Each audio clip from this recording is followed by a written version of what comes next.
Hi, I'm Trevor G. And in this video, I'm going to be talking about what most of us think of as a matrix, but actually the matrix is the secret to the transformative power of playing with the energy of nature.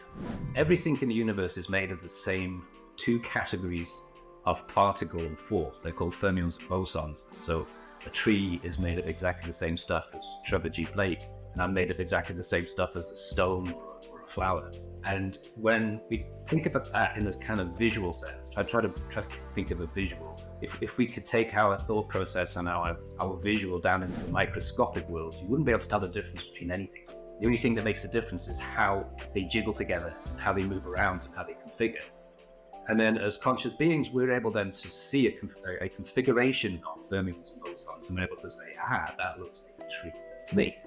It doesn't look like a tree to a fly, or even to a caterpillar, because they see and interpret things differently. But they're doing exactly the same thing that I'm doing. They're going down to the microscopic world. And in the microscopic world, it simply is jiggling strings of energy. And that looks like the animation that you see in the films The Matrix. I don't like those films particularly because I'm not a fan of naked violence in film. But if you can take the violence out, just focus on the fact that everything's made of the same code, which as a physicist, I would say, we're going to give a label to, and we're going to call it fermions and bosons. Then we exist as a piece of the matrix inside the matrix. And knowing that is really powerful because that allows us then to connect and play with it. So I love to call it the matrix because it's the easiest way to visualize how everything is jiggling strings.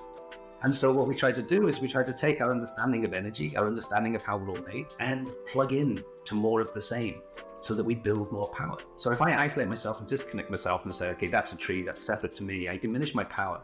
But if I say, I'm made of fermions and bosons, and that tree's made of fermions and bosons, why don't I plug into its fermions and bosons? That gives me the opportunity to connect further and deeper, which when you do it in a universal sense means you can go back in time and forward in time. It's very powerful. The whole of the universe is a matrix, and nature is the easiest plug in the universe in order to get connected and get more power. When you see a tree, try to feel the tree. When you see a bird, try to feel the bird. And bosons at a microscopic level to that thing you're paying attention to, and you can connect, and that energy comes back to you. So always immerse, I say. It's like with a bath. It's hard to understand the purpose of a bath if you just watch someone pour water into it. But once you get into that warm, stuffy water, you just go, I get it now. I get what a bath is. Well, it's the same with nature. So number one is think in terms of immersion rather than observation purely. Number two is no expectations. And by that, I mean, don't consider just because I'm a human, that doesn't make me any more superior to the leaf on a tree than anything else. So go with no expectations that, so that I'm equal, I'm respectful. And then always, wherever I go, I take my quiet time or I'm just walking in nature. As I'm immersing in it, I try to express my gratitude for being able to use my five senses to interpret my fermions and bosons around me in this most spectacular, beautiful way.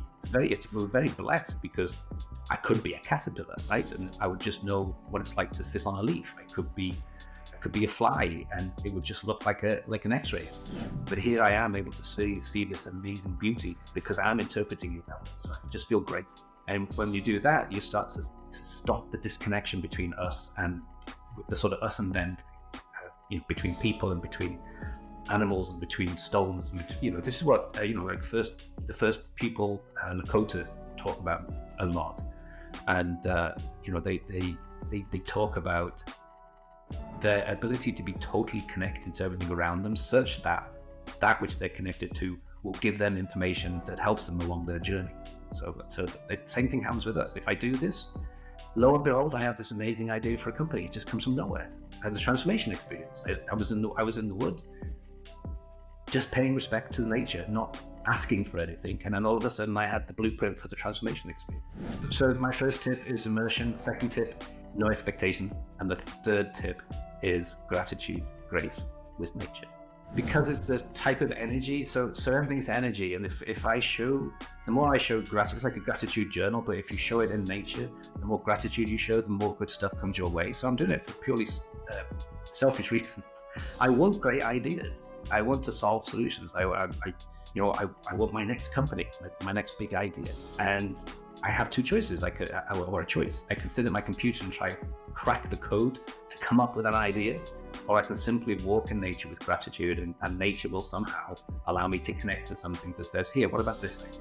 Try this one. And all my, so I'm, built 7 companies, all of them have come that way. I haven't had a single idea for a company sitting at a computer, ever. But walking in nature or sitting quietly under a tree or something like that. And that's not a clever idea, it's an ancient idea. In all the biographies I read as a kid, that's all they did. Henry Ford sat on the porch of his ramshackle farmhouse where he grew up, and Colt his mom used to make him weed a patch of grass because he was a pain as a child and high energy, so she'd try and distract him that way, and he would just focus on the grass, and he'd come up with all these amazing ideas. So since time's begun, the great leaders of the world, the great creators, the great artists, and indeed the great business people have come about it that way. So thank you for watching this video, and I hope this simple message of the importance of immersing in nature to get connection and focus on what you want and don't want is simple and powerful for you, but also it's going to be simple and powerful for everybody else. So please, wherever you are and whoever you're with, encourage everybody to immerse themselves in nature today so that they can experience the powerful energy benefits that come back to us when we do that with a sense of gratitude.